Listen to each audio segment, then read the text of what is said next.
Bueno, muy bien.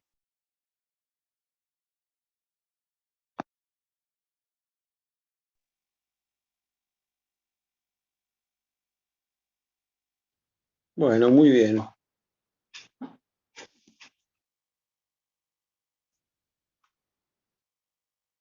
Bueno, vamos a hablar un poquitito.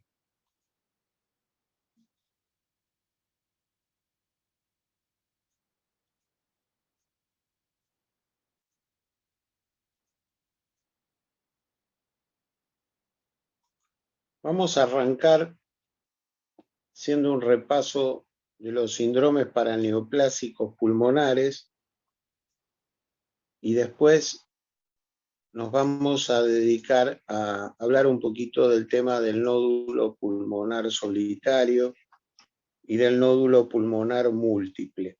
¿Mm? Primero, tenemos que aclarar, porque yo me doy cuenta que ustedes aparentemente no lo saben, tendrían que saberlo de años anteriores, aclarar qué es un síndrome paraneoplásico.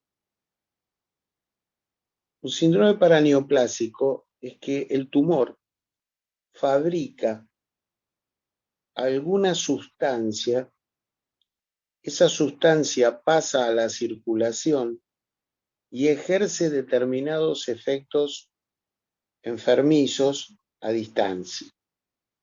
O sea, ejerce determinados efectos tóxicos a distancia. Eso es un síndrome paraneoplásico. Por eso, aclaro, ni el Claude Bernard Horner ni el Purpur du Petit son síndromes paraneoplásicos, porque el Claude Bernard Horner y el Purpur du Petit ocurren cuando el tumor crece, invade el ganglio cervical superior y lo destruye o lo irrita. En cambio, en el síndrome paraneoplásico, el tumor fabrica una sustancia. Esta sustancia pasa a la circulación y ejerce sus efectos a la distancia. Y hay otra cosa importante con respecto al síndrome paraneoplásico. El síndrome paraneoplásico puede aparecer en el mismo momento que está el cáncer, pero puede aparecer después que haya aparecido el cáncer. Supóngase, a usted le diagnostican un cáncer de pulmón y 4 meses después que usted tiene su diagnóstico, ahí usted hace un síndrome paraneoplásico. Pero lo que es más interesante todavía es que el síndrome paraneoplásico puede aparecer meses antes de que aparezca el cáncer. Usted dirá, pero doctor, ¿cómo es eso posible? Y es muy sencillo. Usted al principio tiene un grupo de células tumorales que todavía no han formado una masa tumoral grande como para que se vea en la radiografía, en la tomografía, como para que dé síntomas. Pero esa masa tumoral a lo mejor tiene 500, 1000, 1500 células y esas células empiezan a fabricar una sustancia tóxica que ejerce efectos a distancia y entonces el paciente empieza con su síndrome paraneoplásico antes de que usted detecte que tiene un cáncer. Entonces, hecha esta aclaración, yo le puedo preguntar el día del examen qué es un síndrome paraneoplásico, qué relación puede tener el síndrome paraneoplásico con el tumor, en el sentido de que puede aparecer antes, durante o después. Y hay dos cánceres que son los que tienen muchos síndromes paraneoplásicos, que son el cáncer de pulmón y el cáncer de riñón. Eso no quiere decir que los otros cánceres no puedan tenerlo, por ejemplo, el cáncer de mama, el cáncer de páncreas, pero en general tienen con menor frecuencia. En cambio, el cáncer de pulmón es el que tiene más síndromes paraneoplásicos. Y el cáncer de riñón también tiene muchos síndromes paraneoplásicos. Hecha esta salvedad, vamos a hablar un poquito de cuáles son esos síndromes paraneoplásicos. Los dividimos en, primero, paraneoplasias hematológicas. Dentro de las paraneoplasias hematológicas a veces puede haber leucocitosis inexplicable, puede haber eosinofilias inexplicables provocadas por que el tumor fabrica determinadas sustancias que producen eosinofilia o que producen leucocitosis. Puede haber también una tendencia a las trombosis, porque los tumores malignos fabrican sustancias trombogénicas, fabrican sustancias que estimulan la coagulación. A veces esa tendencia, eso puede producir trombosis tanto venosas como trombosis arteriales. Y esa tendencia trombótica a veces produce lo que se llama la tromboflebitis migratriz. Tromboflebitis migratriz es que hoy tengo una trombosis en la pierna derecha, mañana tengo una trombosis en el brazo izquierdo, pasado tengo una trombosis en la pierna izquierda, o sea, va migrando la trombosis de un lugar a otro del cuerpo porque se van trombosando distintos vasos. A veces no es habitual, es más habitual en otro tipo de cánceres, puede haber coagulación intravascular diseminada, que es un cuadro con tendencia a las hemorragias, secundario a la presencia del tumor. Después tenemos las paraneoplasias osteoarticulares. Ahí hay una que no es tan frecuente, alguna vez lo he visto, que el paciente tenga un síndrome articular generalizado con artritis y artralgias. O sea, al paciente le duelen las articulaciones del codo, del hombro, de la rodilla, la cadera, los tobillos. Tiene como una artritis generalizada con artralgias y usted le hace una placa y aparece el cáncer de pulmón. El otro síndrome es un síndrome que tiene un nombre muy largo, pero que en realidad clínicamente es bastante sencillo. Se conoce con el nombre de osteoartropatía hipertrofiante néumica. Osteoartropatía hipertrofiante néumica. También se conoce con el nombre de síndrome de Bamberger y Marie. Síndrome de Bamberger y Marie. ¿Qué es esto que tiene semejante nombre tan rimbombante? Es que el paciente tiene los dedos con forma de palillo de tambor. O sea, la falange distal adquiere un aspecto, aumenta de tamaño, como el palillo del tambor. Aumenta de tamaño la falange distal. Y las uñas son uñas muy convexas. Se dice que son uñas en vidrio de reloj. Usted dirá, pero yo tengo un reloj y el vidrio no es convexo, doctor, el vidrio es plano.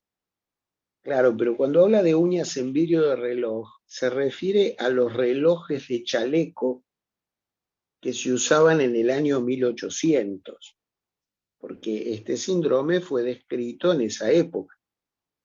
Entonces, en esa época los hombres no usaban reloj pulsera, usaban reloj en el chaleco, entonces sacaban el reloj y esos relojes de chaleco tenían un vidrio muy convexo.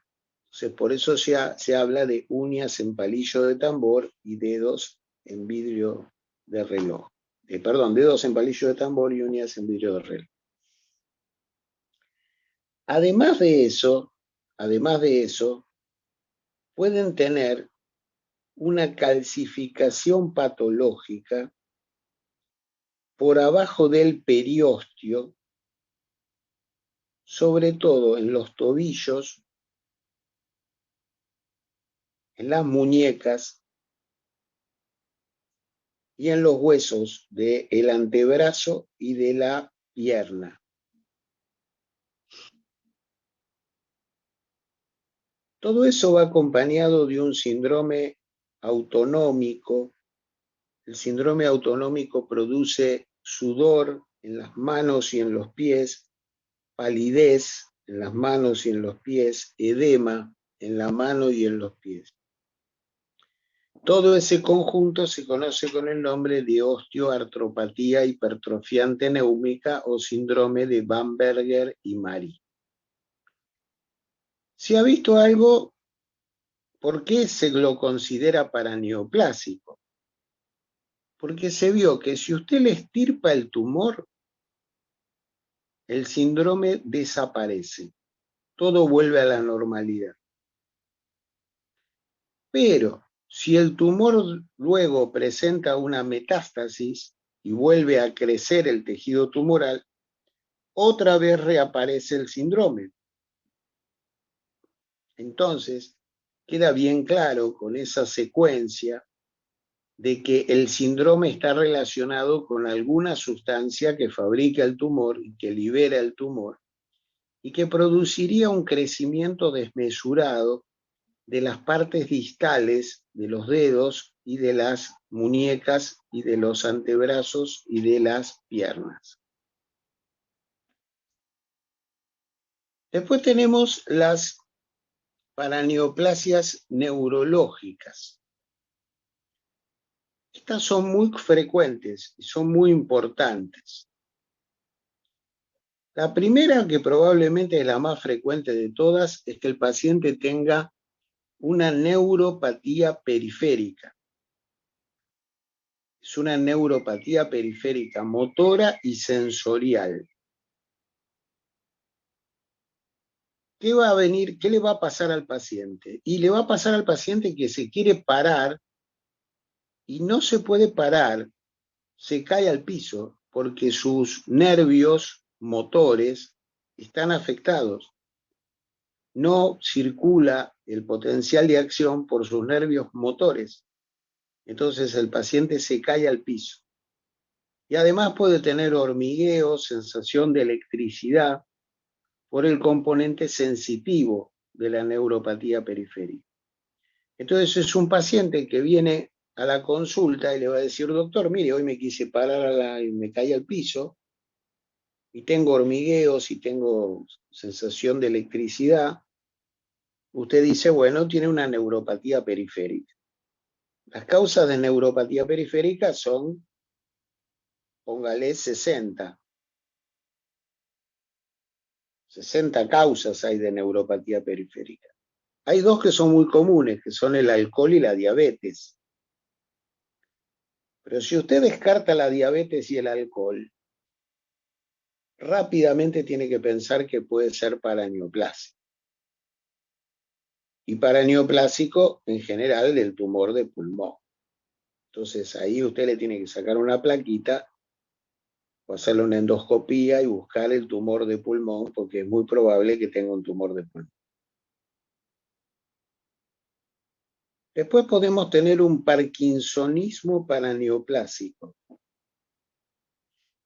El paciente puede tener rigidez, lentitud,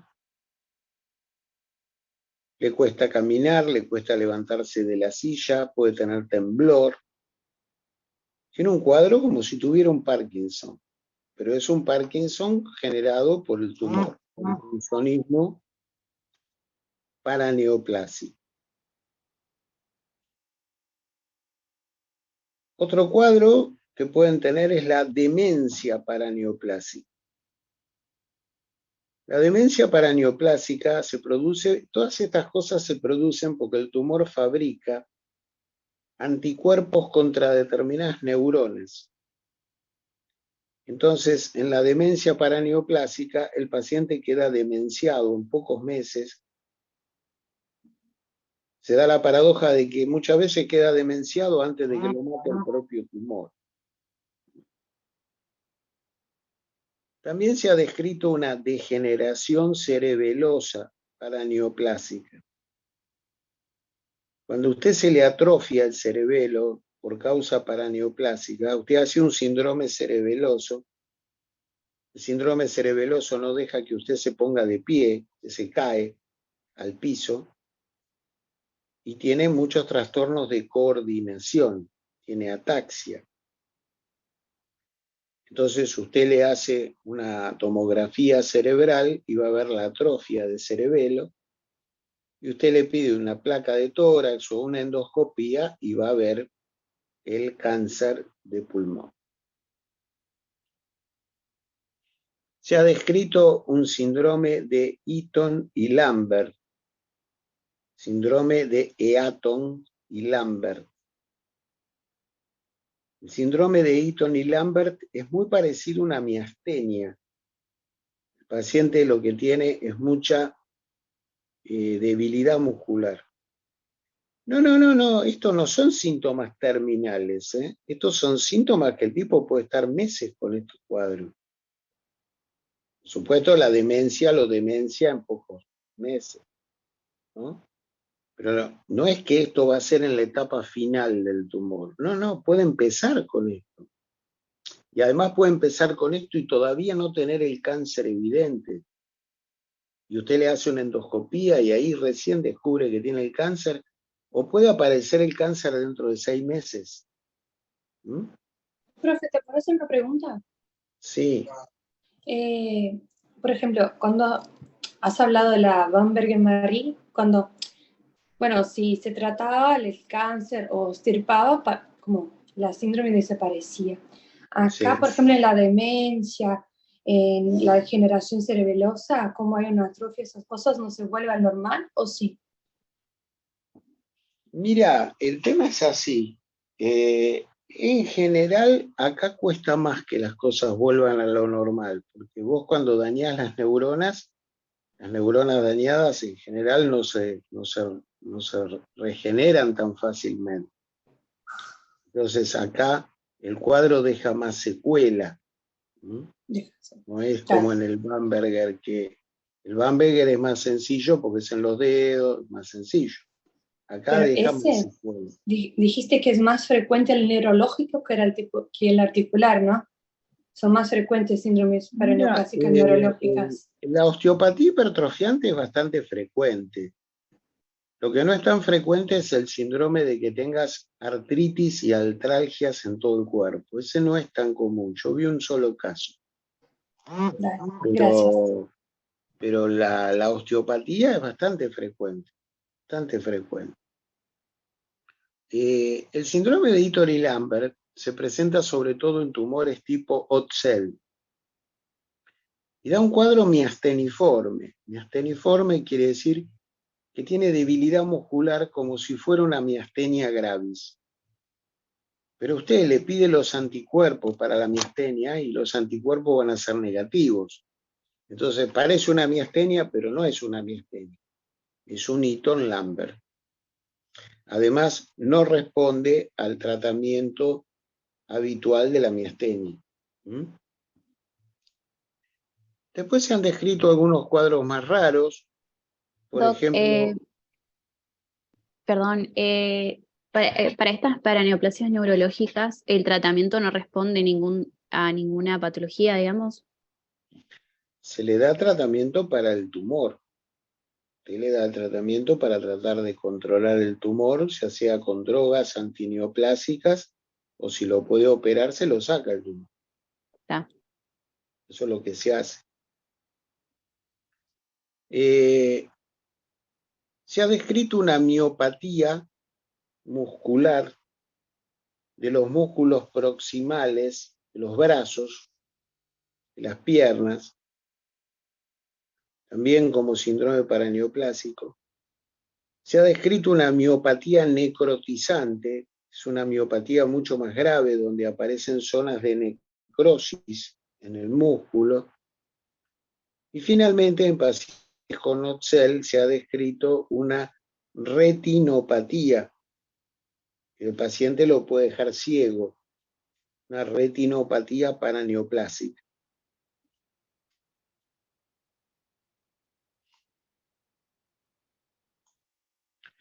Después tenemos las paraneoplasias de la piel. Esto es muy interesante porque usted dice, bueno, yo soy dermatólogo, ¿qué tengo que ver yo con el pulmón? Sin embargo, cuidado, porque si el tipo empieza con una paraneoplasia dermatológica, el paciente lo va a ir a consultar a usted. Y usted como dermatólogo tiene que pensar que abajo de ese cuadro de la piel puede haber una neoplasia en el pulmón, sobre todo si el tipo es un fumador. Acá tenemos la acanthosis nigricans. La acanthosis nigricans es un color amarronado que aparece en el cuello, en las axilas, en las ingles. La acanthosis nigricans aparece en los pacientes que tienen resistencia a la insulina, pero también puede ser un síndrome paraneoplásico. Y el cáncer de pulmón en particular puede generar. Otra enfermedad es la dermatopolimiositis. Esta es una enfermedad que vamos a estudiar el año que viene. Es una enfermedad que produce lesiones en la piel y debilidad muscular. Entonces el paciente dice debilidad muscular y dolor muscular. Tiene miositis, tiene inflamación del músculo, le duelen los músculos y tienen debilidad muscular. Por ejemplo, el paciente dice no puedo subir escaleras, no puedo tender la ropa, porque no tengo fuerza en los músculos de los brazos o los músculos de las piernas. Y tienen lesiones en la piel. La gente que tiene dermatopolimiositis, el 30% tiene una neoplasia oculta. O sea que 1 de cada 3 de los que tienen dermatopolimiositis tienen una neoplasia oculta. Siendo las más comunes el pulmón, la mama. Después se han descrito casos de hiperpigmentación, o sea que la piel se torna más oscura en forma difusa, aparentemente porque el tumor fabrica una hormona melanocito estimulante. Entonces el paciente viene a la consulta y le dice, no sé qué me pasa, se me está oscureciendo la piel. Se ha descrito también una hipertricosis lanuginosa. Hipertricosis lanuginosa. Yo les pido que después la busquen en el Google Imágenes. Los tipos que tienen hipertricosis lanuginosa son un espanto. Se cree que viene de ahí la leyenda del hombre lobo. Son tipos que la cara se les llena de pelo. Toda la cara se les llena de pelo. No es la barba, sino toda la cara. Le crecen pelos en la frente, en los pómulos. Toda la cara se le llena de pelos. Entonces usted lo ve, parece un hombre lobo. Está lleno de pelo. Después puede haber lo que se llama un eritema giratum.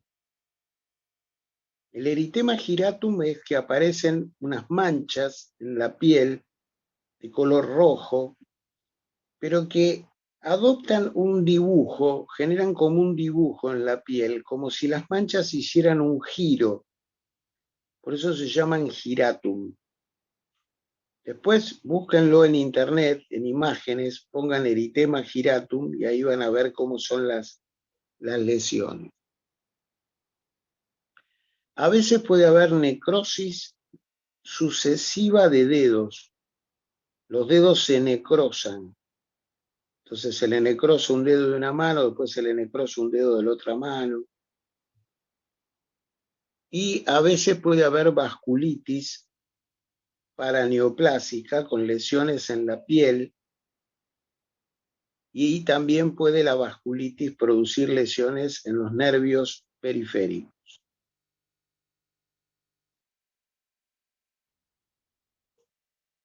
Nos queda como último grupo las paraneoplasias endócrinas. Las paraneoplasias endócrinas, el tumor fabrica una hormona o una sustancia parecida a una hormona. Ahí tenemos, por ejemplo, la producción ectópica de ACTH, o sea, el cáncer fabrica ACTH, entonces produce un Cushing paraneoplásico. En general son cuadros graves y de mal pronóstico, el Cushing paraneoplásico.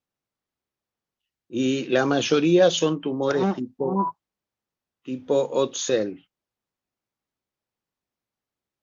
Puede haber hipercalcemia tumoral. La hipercalcemia tumoral puede ser porque el tumor fabrica una sustancia parecida a la paratormona o porque el tumor fabrica prostaglandinas tipo E. Normalmente la calcemia normal es 10. Cuando usted tiene hipercalcemia, tiene 12, 13 de hipercalcemia. Y la hipercalcemia es un cuadro muy grave, usted se puede morir por eso.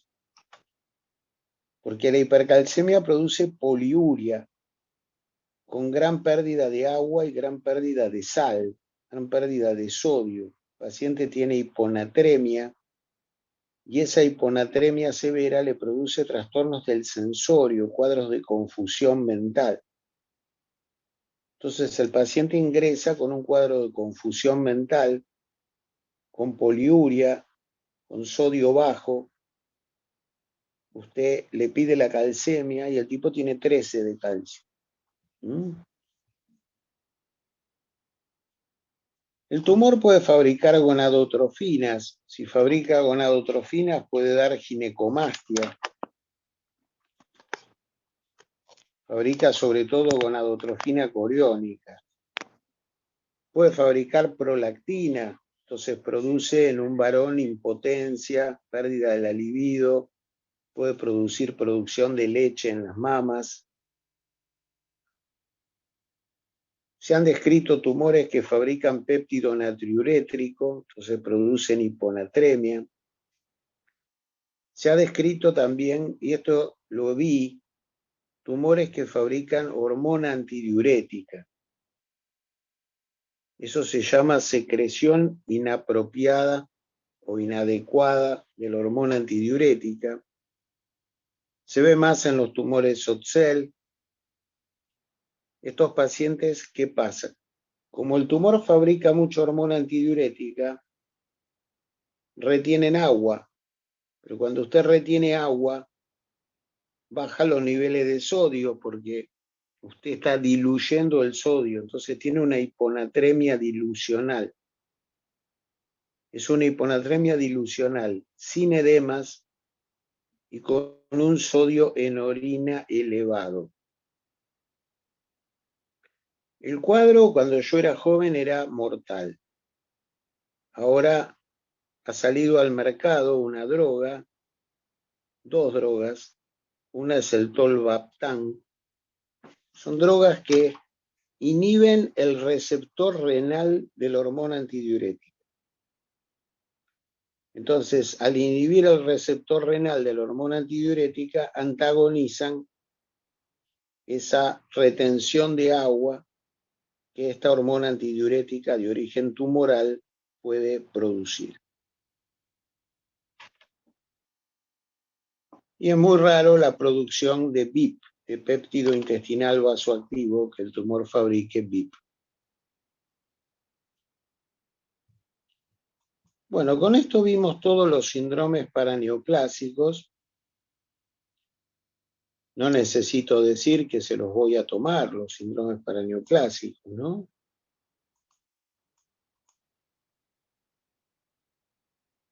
Vamos a hablar, se supone que ya vieron todo lo de cáncer de pulmón, incluso el diagnóstico diferencial, los tumores de células pequeñas, los amartomas, los tumores carcinoides. Vamos a hablar del nódulo pulmonar solitario. Nódulo pulmonar solitario. Es una lesión bien delimitada, de forma ovalada o de forma redonda, que mide hasta 5 centímetros y que se detecta en una radiografía de tórax.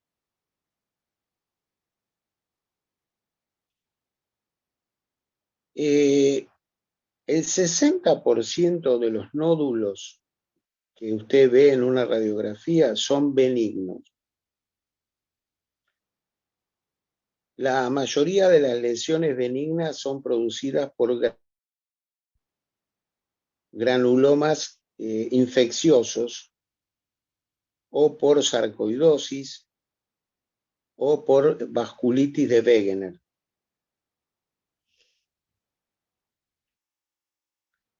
En general, en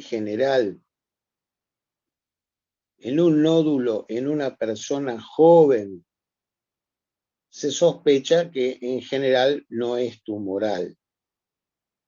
Mientras que si usted tiene un nódulo en una persona de más de 40 años, usted ya ahí empieza a sospechar que puede ser tumoral. ¿Qué se puede hacer con los nódulos? Por supuesto que si el tipo es fumador y fuma mucho, usted tiene más obligación de pensar que el nódulo es maligno.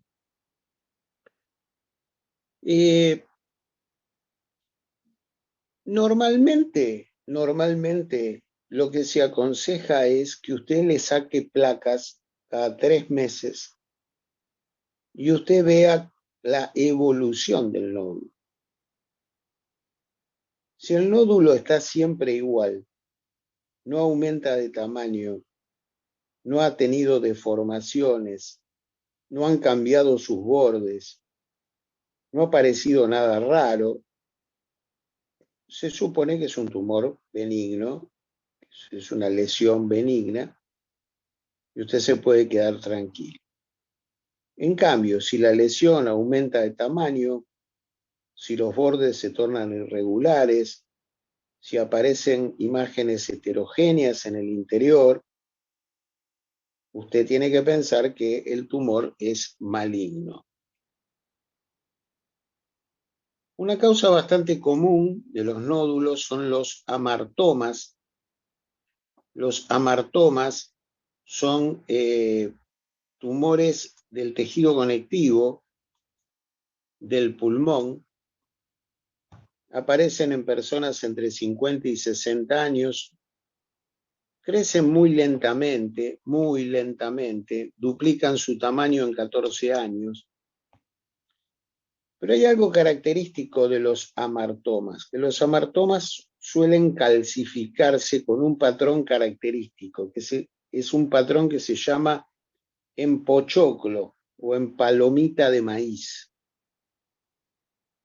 Son lesiones periféricas que contienen mucha grasa. Eso también usted lo puede detectar en la tomografía. Otra cosa que usted tiene que pensar cuando aparece un nódulo pulmonar, que ese nódulo pulmonar puede ser una metástasis. Una metástasis de un cáncer de otro órgano o del otro pulmón. Las metástasis más comunes son tumores de la boca, tumores de laringe, tumores del cuello, tumores de mama, de riñón, de colon, sarcomas y melanomas.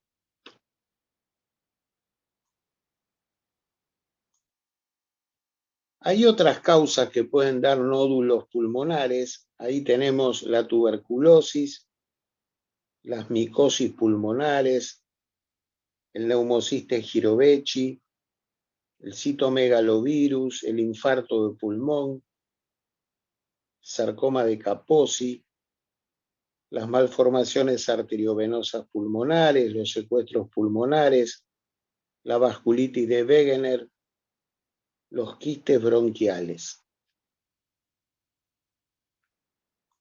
Cuanto más grande es el paciente, más riesgo de que el nódulo sea maligno. Cuanto más fuma el paciente, más riesgo de que sea el tumor maligno. Cuanto más rápidamente crece, más probabilidad de que sea maligno. O sea, si usted le sacó una placa hoy y a los 3 meses ese nódulo aumentó de tamaño, alta probabilidad que sea maligno. En pocos meses creció mucho.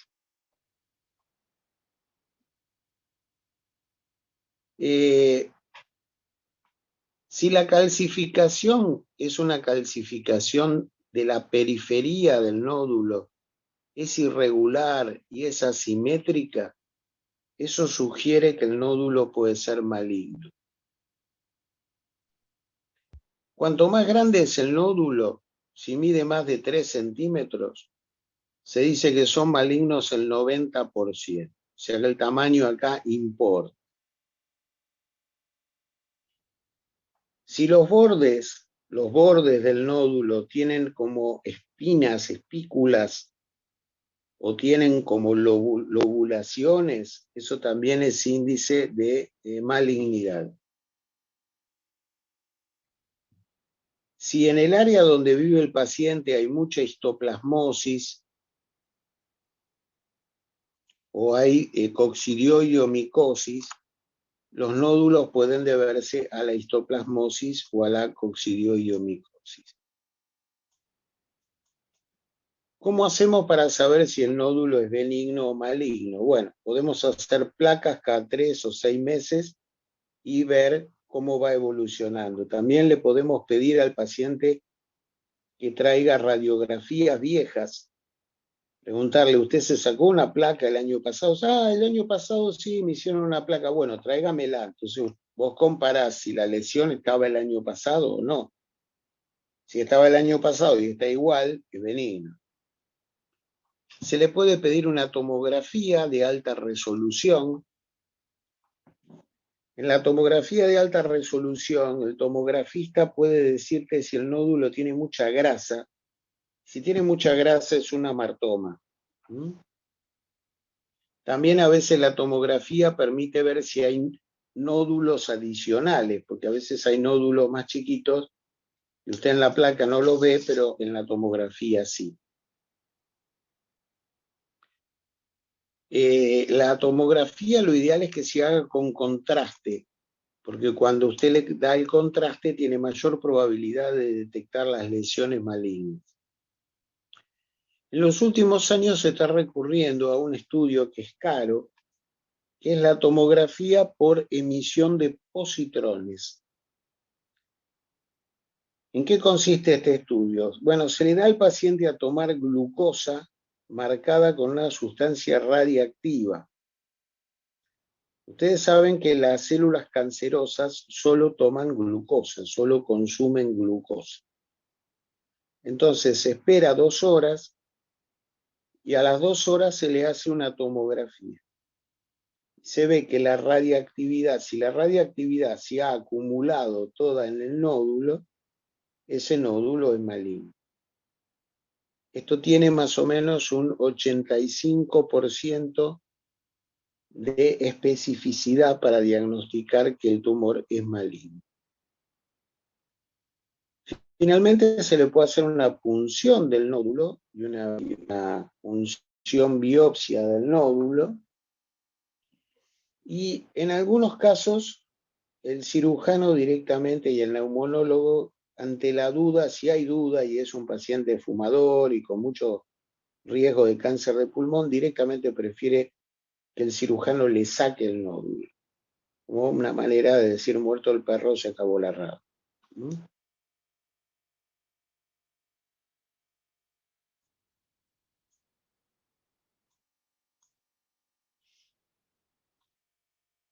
Si es un paciente joven, es un paciente no fumador, usted le va pidiendo placas, la lesión está igual, pasan 2 años y está igual, y tiene un patrón de calcificación benigno, en general lo que se hace es una vigilancia expectante. Se le hace una radiografía una vez por año. Si es un paciente fumador mayor de 35 años, donde el nódulo aumenta de tamaño, tienen calcificaciones sugerentes de malignidad, los bordes son lobulados o espiculados, bueno, ahí se recurre o a la tomografía por emisión de positrones o a la biopsia bajo control tomográfico o directamente a la extirpación de la lesión. Eso es lo que usted tiene que hacer con un nódulo pulmonar solitario. Y después tenemos el paciente que tiene múltiples nódulos pulmonares. El paciente que tiene múltiples nódulos pulmonares nos plantea varios dilemas. Por supuesto, a usted lo que le preocupa fundamentalmente es que esos múltiples nódulos sean metástasis. Metástasis de un cáncer a distancia que metastatiza en el pulmón. Por ejemplo, un tumor que metastatiza mucho es el melanoma, los sarcomas, los tumores del testículo en personas jóvenes, también el tumor de riñón. Muchas veces se habla, por las múltiples metástasis, se habla de una imagen ensuelta de globos. Tienen múltiples metástasis. Pero puede que no sea que el paciente tenga metástasis, y ahí usted qué puede pensar. Bueno, puede ser un linfoma primario de pulmón, puede ser un mieloma primario de pulmón, puede ser un cáncer broncoalveolar que se presente con múltiples nódulos, puede ser una tuberculosis, una micobacteria típica, histoplasmosis, coccidioidomicosis, pueden ser abscesos pulmonares múltiples, sarcoidosis. Recuerde que la sarcoidosis da imágenes reticulointersticiales, alveolares y nodulares. Entonces, cuando da imágenes nodulares, puede simular un pulmón metastásico. La vasculitis de Wegener. La vasculitis de Wegener es una vasculitis que se dice que es la gran simuladora del pulmón, porque puede simular un cáncer, puede simular una tuberculosis. La artritis reumatoidea a veces presenta lo que se llaman nódulos reumatoideos pulmonares, los quistes hidatídicos, la neumoconiosis, las bronquiectasias quísticas, la aspergilosis, el micetoma, la amiloidosis pulmonar, el Sjögren y la malformación arteriovenosa pulmonar. Los tumores que más dan metástasis en el pulmón son el pulmón del otro lado, el cáncer de mama, los tumores digestivos, estómago, colon, páncreas, el cáncer de riñón, el melanoma, sarcomas, linfomas, leucemias, tumores de células germinales y rara vez el ovario. Acá hay una pregunta. ¿Sirve, supongamos que yo tengo un cáncer de riñón, ¿sirve extirparle al paciente las metástasis? Sí, sirve porque prolonga la sobrevida. Prolonga la sobrevida. Se prolonga, si es una sola lesión, se prolonga la supervivencia a 5 años puede llegar al 43%.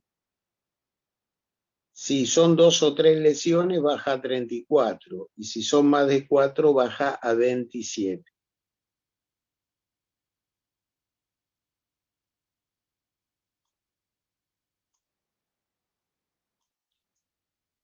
Por supuesto, va a ser necesario hacerle una punción con aguja fina. Esa punción puede ser transbronquial o transtorácica para tomar una muestra de tejido, mandarla al patólogo y el patólogo que me diga de dónde viene el cáncer, de qué tejido viene el cáncer.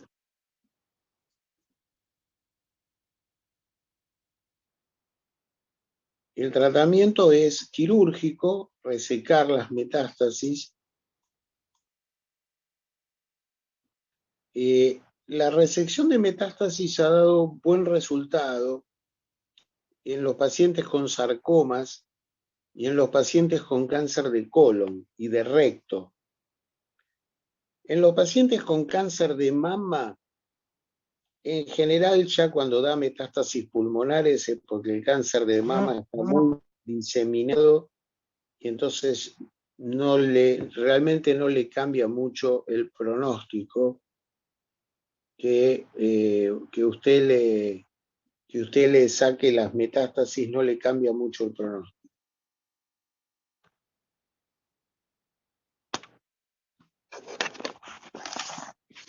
Ahí voy.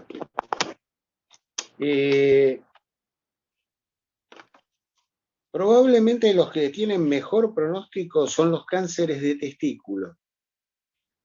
El cáncer de testículo, si usted le reseca las metástasis, son los que tienen mejor pronóstico. También el cáncer de riñón y los cánceres de origen ginecológico. En cambio, el melanoma en general tiene muy mal pronóstico, porque el melanoma es un cáncer muy agresivo y si usted ya tiene metástasis pulmonares, tiene metástasis por todos lados. Entonces, ahí no cambia o no hace mucho a la diferencia.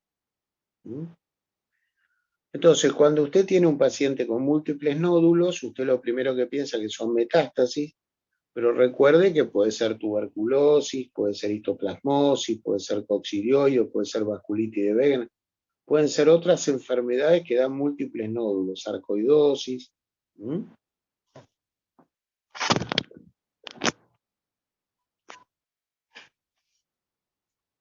Que se me...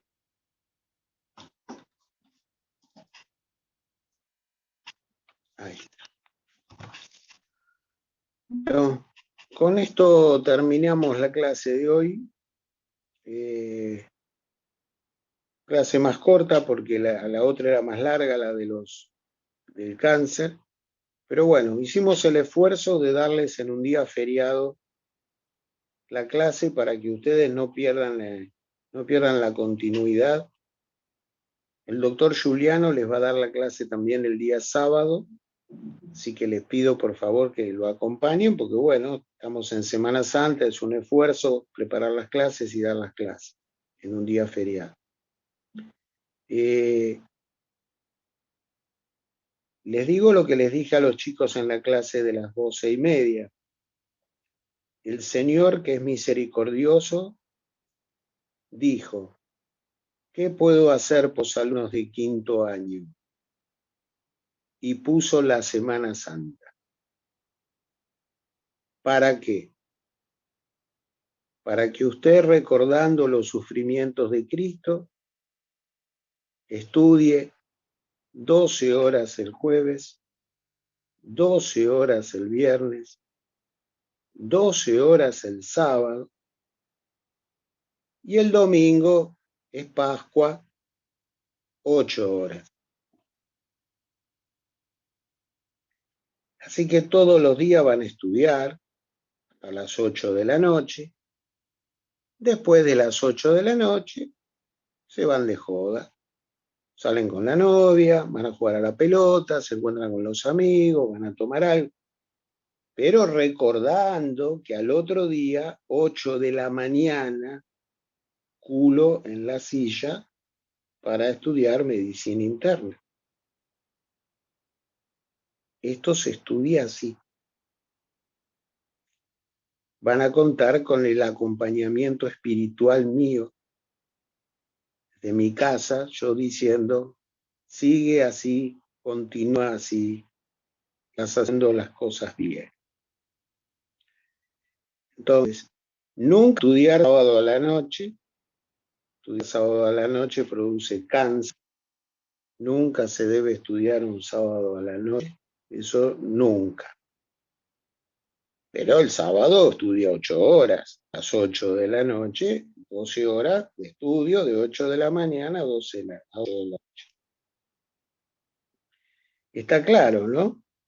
Porque en abril ya no hay otro feriado. Entonces el Señor puso este feriado milagrosamente.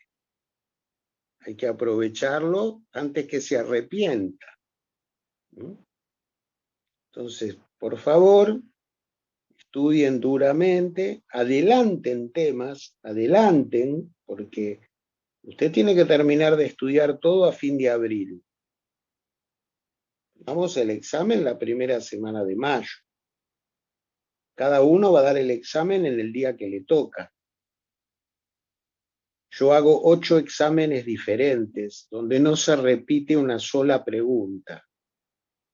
Así que no le pregunte a nadie qué te tomaron, porque a usted le van a tocar cosas distintas. ¿Está claro? Está claro, Doc. Y esa misma semana que tomamos en la facultad el escrito, usted va a dar el oral en los hospitales. Recuerdo que para aprobar, usted tiene que aprobar el oral y tiene que aprobar el escrito. Guarda, porque usted se puede haber sacado un 8 en el escrito, va al hospital, dice una pavada, le ponen un 2, y usted tiene un 2. Y a llorar a la mezquita, ¿eh? No hay tutía acá. O sea, usted para aprobar tiene que aprobar el escrito y tiene que aprobar el oral. Las dos cosas. Normalmente el oral es mucho más fácil de aprobar. El oral son 3, 4 preguntas que le hacen en el hospital. Usted se imagina, los doctores se están atendiendo, tienen muchos pacientes. El doctor no lo va a tener a usted una hora, le hace 3, 4 preguntitas. Si usted esas 3, 4 preguntitas más o menos se defiende, bueno, ya está.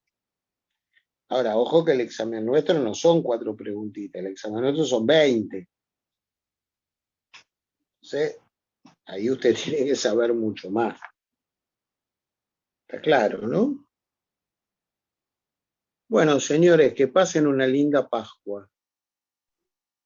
Gracias, Doc, Dale, igualmente. muchas gracias. Nos Buen vemos. fin de. Gracias, buen fin de. Buen fin de.